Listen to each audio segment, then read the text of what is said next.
Yep.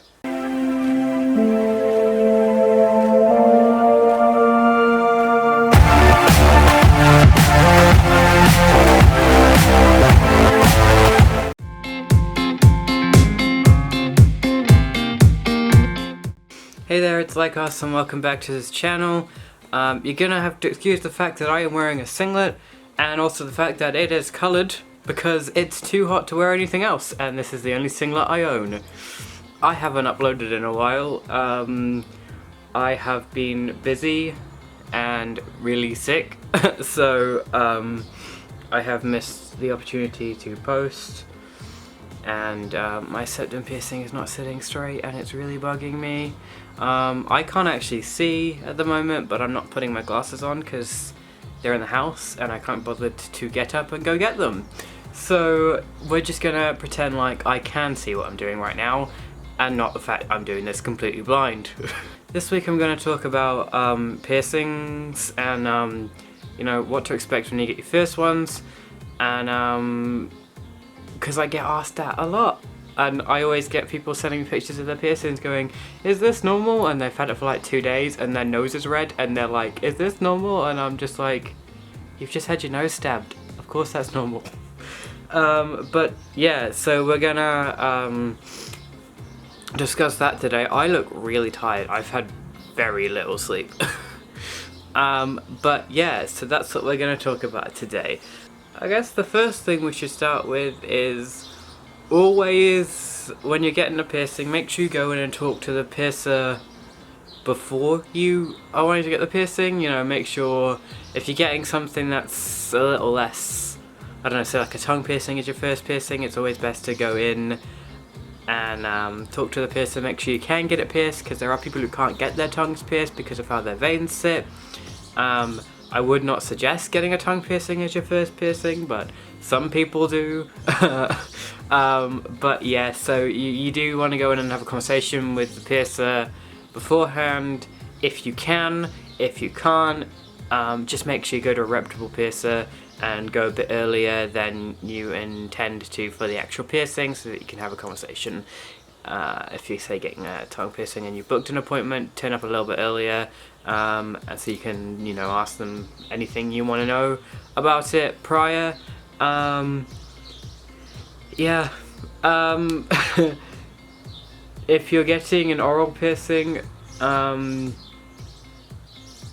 like even just a lip piercing, try eat before you go and get the piercing, but brush your teeth and make sure your mouth is clean before you go, because they will clean the area and the inside of your mouth with mouthwash in some places.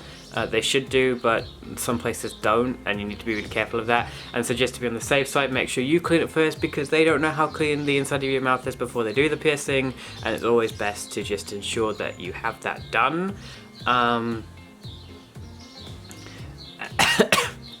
And then that way you can ensure that there is no bacteria or food scraps left in the area that could get the piercing infected within the first day of having it. The actual initial piercing process is fairly simple.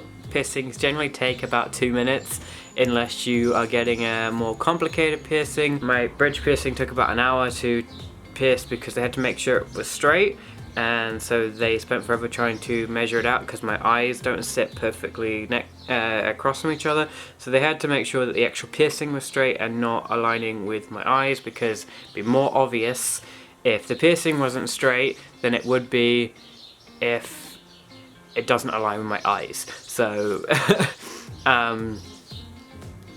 they can take a while, so make sure you do leave yourself enough time if you're getting a more complicated piercing.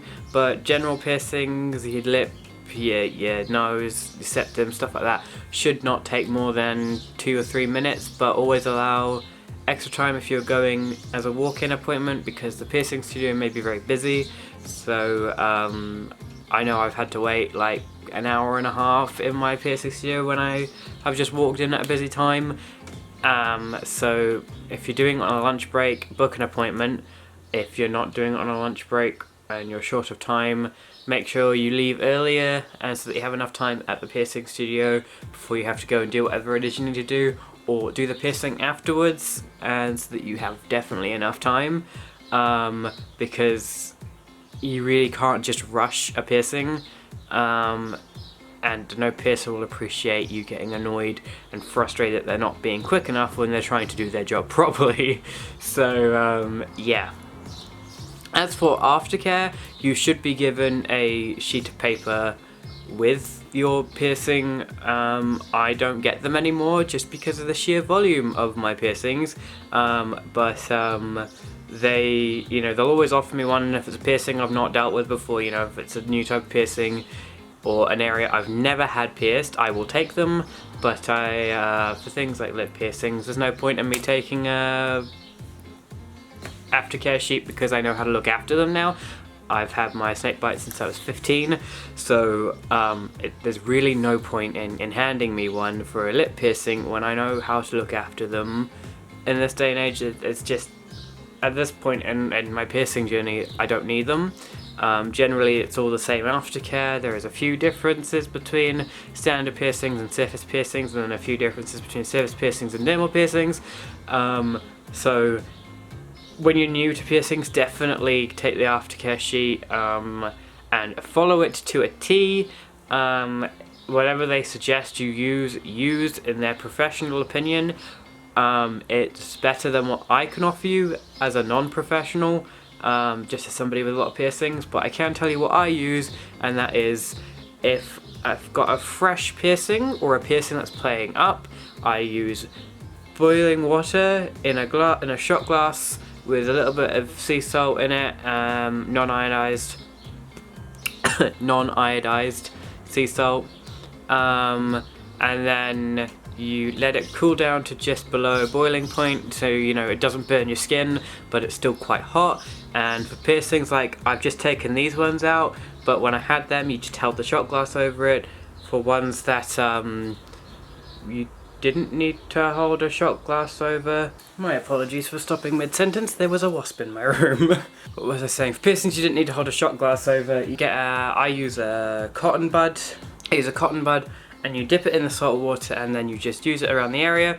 Once my piercings are fully healed, to clean them I use saline solution that I just buy from the pharmacy. It's essentially just salt water, but it's pre-made, it's 100% sterile, and it just comes in a little tube, and I put it into a little pumpy bottle and I just spray my face, or I put it a little bit into a mug and I just clean my face with a cotton ball. For piercings I can't just spray, stuff like that. And for my tongue piercing, as an added precaution, I generally just use salt water rather than saline solution for that, and I gargle it, but as an extra precaution, non-alcoholic mouthwash, and when it's first pierced, watered down, but once it's healed, just straight, and that'll kill any extra bacteria that you don't want around the piercing, and keep it extra clean. And that's just an easier way for me to clean my tongue piercing and my smiley piercing, which is, not the nicest to be putting saline solution in your mouth for. So it's just easier, and some warm salt water for those ones. But yeah, generally you'll get clear liquids, and if you have acne, sometimes you'll get a yellowish liquid coming out of your piercings. That's normal. And that'll happen, and it'll crystallize around the piercings, so that's all normal in healing piercings.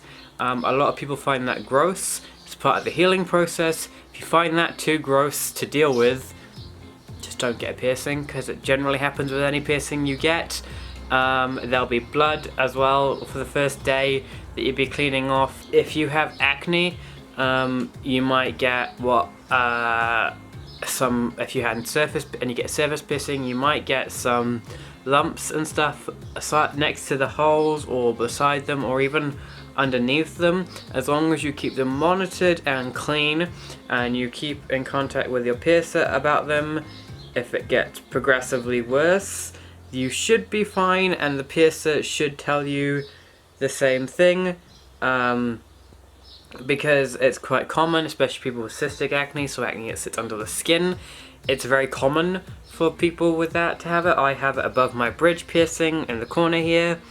on both sides of it, but it is just acne, and I've had my piercer check it out countless times, and every time he said, you know, it's just your acne, there's nothing to worry about, just keep it clean and keep on your acne medication, because skin conditions are fun and I have to be on acne medication.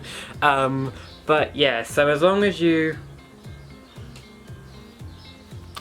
keep your piercing clean and you look after it in the healing stages, and you don't do anything you're not meant to do, it should all be listed on your aftercare sheet. You should not have a problem with your piercings unless, and this can happen, your body does not take the piercings.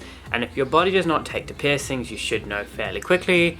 Having reactions to the metals, you can swap the metals, but for a freshly pierced piercing, if you react to all metals, I wouldn't suggest having them, because having things like acrylic and all that stuff is not good for you. You can get a surgical style plastic.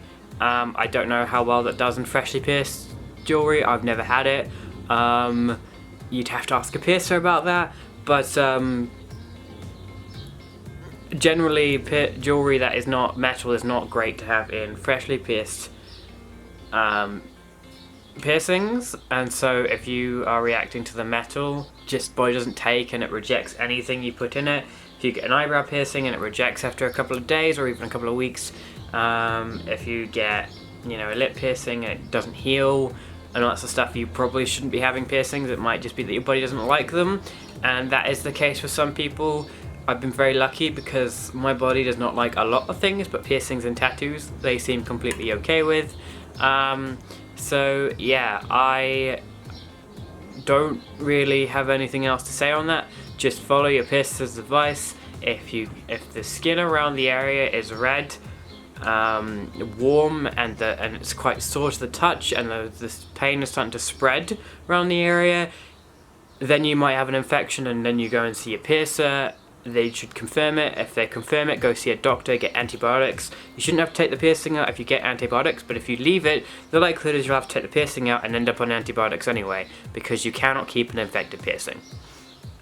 If it is just sore and red and there's nothing coming out of it, it's not swollen, it's not painful, there's no heat, anything like that, even if it is painful but there's nothing else, the likelihood is it's just irritated and it's not healed yet. And you know, piercings can take anywhere up to 6 months to 2 years to heal, sometimes as little as 3 months to 6 weeks, but it can get quite up there to 2 years on certain piercings, so just be patient with them. And make sure you keep in touch with your piercer once they're done. If you get it pierced somewhere else, make sure you have a piercer in your area you can go and talk to, or you can contact with via social media to ask questions about them if you need to, so that on the off chance something does go wrong with them, you have a professional to talk to. And I would suggest you do that rather than messaging somebody like me on Instagram asking about it, because although I am heavily modded, I am not a professional. All I can tell you is what it could potentially be and what the options are, but I will always tell you that you should go and talk to a professional about it, and ask them. Always ask a professional for help, rather than just taking the opinion of somebody who is not a qualified piercer online just because they have a lot of piercings. But what I can say is yeah, this is what you can expect with a healing piercing, and your first piercings. Please stop DMing me asking me if piercings hurt.